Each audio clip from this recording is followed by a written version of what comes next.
ও মহব্বতের যুবক ভাইরা, আমরা যারা নারীদেরকে খোলামেলা পোশাকের কারণে যাকে সেলিব্রিটি বলছি, আসলে সে কিন্তু সেলিব্রিটি না, সে হলো জাহান্নামের লাকড়ি। তাকে দিয়ে আল্লাহ তাআলা জাহান্নাম পূর্ণ করবে। আর যুবক ভাইরা দেখেন, বেশিরভাগ নারীরাই হলো জাহান্নামী, যারা বেপর্দা, স্বামীর অস্বীকার করছে, পরকিয়া করছে। যুবক ভাইরা, এই ভিডিওটা বেশি বেশি শেয়ার করবেন, তাতে আপনার আমলনামায় সওয়াব লেখা হবে। আমার মা বোনেরা কিছু আমল শিখতে পারবে। পর্দা করা ফরজ, পর্দা করা ফরজ ভাই, পর্দা করা ফরজ বন্ধু, পর্দাতে নাই লজ্জা।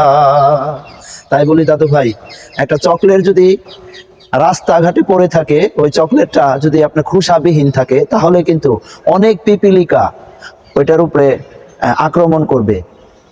ঠিক তেমনি ওই বেপর্দা নারীদেরকেও মানুষ খারাপ চোখে দেখবে, তার আমলনামায় গুনাহ লেখা হবে। নাউজুবিল্লাহ, আস্তাগফিরুল্লাহ।